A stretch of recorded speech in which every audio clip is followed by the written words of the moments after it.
Bien-aimés frères et sœurs, bonsoir et bienvenue pour ce nouveau numéro.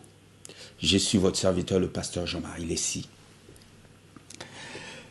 Je veux lancer un appel aux pasteurs, aux prophètes, aux docteurs, évangélistes, aux apôtres, serviteurs de Dieu et serviteurs de l'Église Corps du Christ.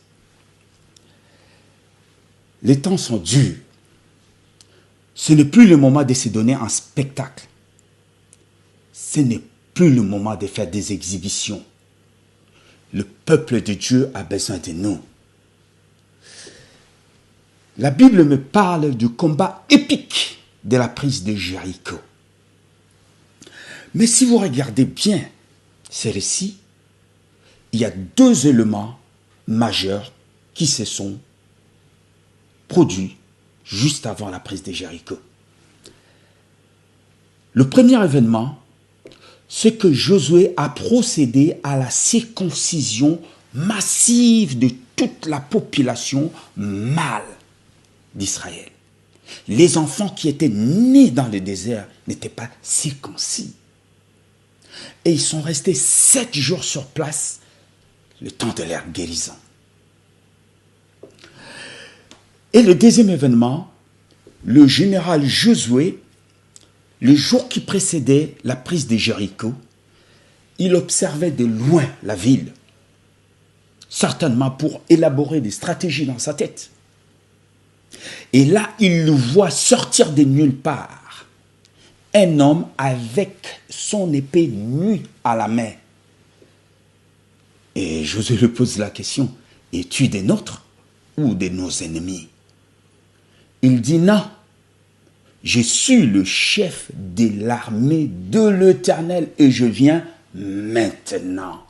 Mes amis, maintenant il a dit, le chef de l'armée de l'Éternel est descendu pour se battre à nos côtés. Il y a le corps médical, le médecin, les paramédics, les infirmières, les ambulanciers, ils sont en première ligne. Ils sont sur le pont. Mais mes amis, il y a une dimension spirituelle. Comme le président Macron l'a dit, nous sommes en guerre contre un ennemi invisible. Mais alors, si l'ennemi est invisible, il est spirituel. Et dans ce cas, nous allons le combattre aussi spirituellement. Voilà pourquoi il faut l'unité de l'Église. Ce qui a fait la force de l'Église primitive du 1er siècle, la Bible dit, la multitude de ceux qui avaient cru n'était qu'un cœur, qu'une âme. Nous revenons à notre message. Ce soir, je vous livre la deuxième partie de la récompense dans la fidélité. Hier, je vous ai entretenu sur la résurrection et ce soir, je vais vous parler de la restauration.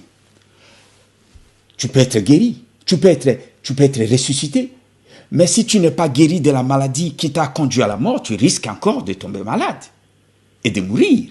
Voilà pourquoi il est important quand Dieu ressuscite quelqu'un, il les restaure et il les guérit aussi. Dans le livre de Daniel, au chapitre 4, il y a un récit très éloquent qui nous parle du roi Nabuchodonosor qui est tombé malade. Il était devenu fou, temporairement fou. Alors, au terme de sa maladie et au temps fixé, la Bible dit, dans le livre de Daniel, au chapitre 4, le verset 34, « Après le temps marqué, moi, Nabuchodonosor, je levai les yeux vers le ciel, et la raison me revint. Je bénis les Très-Hauts. Je louai, glorifiai celui qui vit éternellement, celui dont la domination est une domination éternelle, et dont le règne subsiste de génération en génération. Tous les habitants de la terre ne sont à ses yeux que néants. Il agit comme Ulu, plaît avec l'armée des cieux et avec les habitants de la terre. Il n'y a personne qui résiste à sa main et qui lui dise, que fais-tu?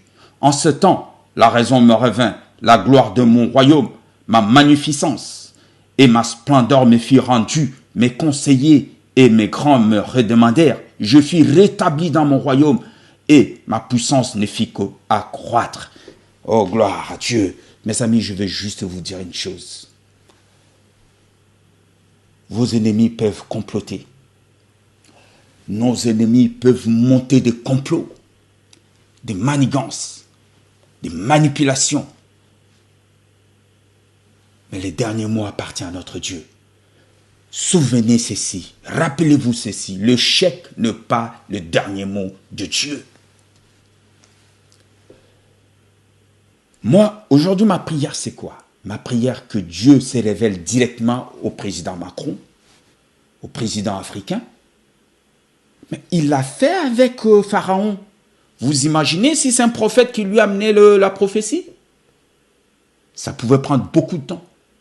Pharaon était un païen, mais Dieu lui a révélé qu'il y aura 7 ans de sécheresse dans son pays.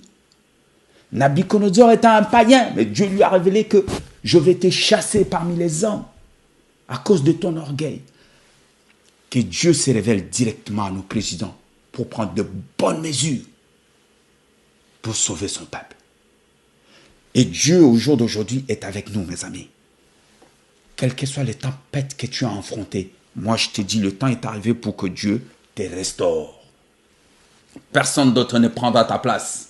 Tu es unique, tu es seul, Dieu t'a créé, tu as ta propre personnalité. Peu importe le moment que tu traverses, lève ta tête vers Adonai. Et même si tu as l'impression d'être seul, tu n'es pas seul. Le chef de l'armée de l'Éternel est venu maintenant. Que Dieu vous bénisse et bonne soirée à tous.